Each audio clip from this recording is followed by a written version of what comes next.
یہ 5 انگریڈینٹس ہیں EI میں. پہلا انگریڈینٹ ہے سیلف اویئرنیس, دوسرا انگریڈینٹ ہے موٹیویشن, تیسرا انگریڈینٹ ہے ایمپتھی, چوتھا انگریڈینٹ ہے سوشل سکل, پانچواں انگریڈینٹ ہے سیلف ریگولیشن. باری باری کوئکلی. سیلف اویئرنیس کیا ہے کہ آپ کون ہیں, ہو ایم آئی, میرے جذبات کیا ہیں, میرے کون سے جذبات زیادہ حاوی ہیں. اگر آپ بہت ایموشنل ہیں یہ کوئی ویکنیس نہیں ہے. کئی لوگ بہت سینسٹیو ہوتے ہیں, بہت ایموشنل ہوتے ہیں. میں نے کئی لوگ دیکھے ہیں ان سے خون نہیں دیکھا جاتا, ٹھیک ہے نا, اور ڈاکٹر بن ہی نہیں سکتے, وہ کہتے ہیں ہم سے خون ہی نہیں دیکھا جاتا, رونے لگ جاتے ہیں, سینسٹیو لوگ ہیں. میں نے کئی لوگ دیکھے ہیں وہ جانور کی پین نہیں دیکھ سکتے. آن دی ادر ہینڈ آپ نے کئی لوگ دیکھے ہیں وہ انسانوں کی پین دیکھ کے خوش ہو رہے ہوتے ہیں, ٹھیک ہے نا, انہیں مزہ آتا ہے اگلوں کو ٹارچر کرنے میں. لیکن کئی لوگ ہیں وہ تو ایون جانور کو پین سے گزرتے نہیں دیکھ سکتے. تو اللہ نے ظاہر ہے نیچرلی کئی لوگ جو ہیں ان کا کسی کی کوئی آزمائش ہوگی. جیسے ایک شخص رسول اللہ صلی اللہ علیہ وسلم کے پاس آیا, اللہ کے نبی بچوں کو چوم رہے تھے, تو اس نے کہا یا رسول اللہ میں نے تو آج تک نہیں چوما اپنے بچوں کو. تو اللہ کے نبی نے کہا اب آپ کو نرم دل اللہ نے نہیں بنایا تو ہم کیا کر سکتے ہیں.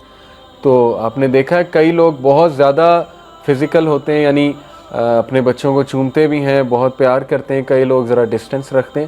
تو مختلف لوگوں کے مختلف جذبات ہوتے ہیں, لیکن آپ کو ایٹ لیسٹ اپنی سیلف اویئرنیس ہونی چاہیے کہ میری اسٹرینتھس کیا ہیں, ویکنیسز کیا ہیں, میں ہوں کون, میرے پرابلمس کیا ہیں, میرے ایشوز کیا ہیں, ٹھیک ہے نا. تو سیلف اویئرنیس اصل میں کیسے آتی ہے, یہ بڑا اس کا بنیادی سا رول سمجھ لیں. جتنا آپ اپنے آپ کو کچھ کرنے والے کاموں میں لگائیں گے, چیلنجنگ ٹاسک میں کوئی ذمہ داری اپنے اوپر لیں گے, تو آپ کی سیلف اویئرنیس باہر آئے گی. اگر آپ ہر وقت کمرے میں بند رہیں گے تو سیلف اویئرنیس تو کبھی آپ کو پتہ نہیں لگے گی آپ ہیں کون. آپ ٹریول کریں گے, آپ کو اپنی کچھ بہت سی ایسی چیزیں پتہ لگ سکتی ہیں جو آج تک نہیں پتہ لگی. آپ کسی ٹیم کا حصہ بنیں گے, آپ کو پتہ لگیں گی کہ یار میں تو چل ہی نہیں سکتا کسی کے ساتھ, میں تو جذباتی ہوں, میں تو ایسے. ہو سکتا ہے وہ نیگیٹو چیزیں, ہو سکتا ہے پازیٹیو چیزیں ہو, لیکن آئیں گی, سامنے تو آئیں گی نا ایٹ لیسٹ. تو جب تک آپ اپنے آپ کو کسی چیلنجنگ سچویشنز میں نہیں ڈالیں گے. اسی لیے دیکھیں ہمارے ایجوکیشنل انسٹیٹیوٹ کیوں سوسائٹیز بناتے ہیں, آپ لوگوں کو ذرا اپرچونٹی دینے کے لیے کہ آؤ بھائی مقابلے میں حصہ لو, ذرا آگے بڑھو, کوئی اپنی رسپانسبلٹی لو, تھوڑا بہت کچھ کر کے دکھاؤ تاکہ تمہیں تمہاری سیلف اویئرنیس ہو, ٹھیک ہے نا. تو جتنا انوالوڈ رہیں گے, جتنا ایکٹیو رہیں گے, اتنا آپ کو اپنی سیلف اویئرنیس خود بخود ہوتی جائے گی. تو لوگوں سے انٹریکٹ کرنے میں مت گھبرائیں, سچویشنز میں جانے سے مت گھبرائیں, کم از کم کچھ تو باہر آئے گا نا, لرن کریں گے.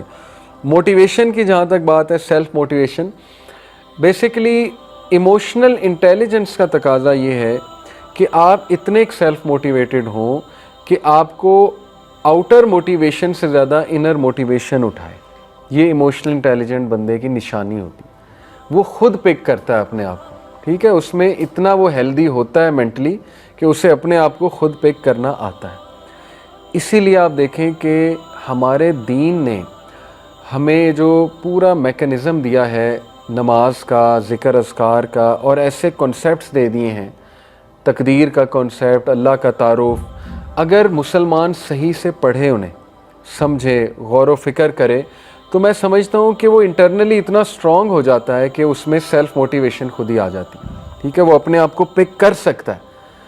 دعا میں جو بندہ ہاتھ اٹھا سکتا ہے نا وہ سیلف موٹیویٹڈ ہے میرے نزدیک, ٹھیک ہے.